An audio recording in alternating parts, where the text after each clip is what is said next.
భారతదేశ చరిత్రలో ఎన్టీఆర్ల విభిన్న పాత్రలో పోషించినటువంటి ఒక నటుడు వేరే వాళ్ళు ఎవ్వరు దొరకరు, ఎవరు కనిపించరు.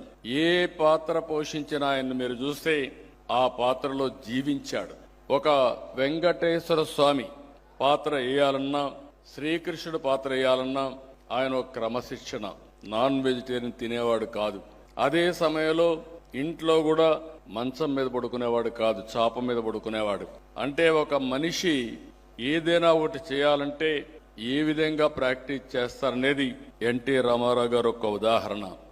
ఒక రాముడు, ఒక కృష్ణుడు, ఒక వెంకటేశ్వర స్వామి. ఒకప్పుడు మీరు చూస్తే ఇళ్లలో పూజ చేయాలంటే ఇప్పుడు కూడా మీరు చూసారు ఆయన ఏదైతే బ్యూటిఫుల్ గా మన వాళ్ళు క్యాలెండర్ తీసుకొచ్చారు. అది తీసుకుంటే ఒక పవిత్రమైన భారం.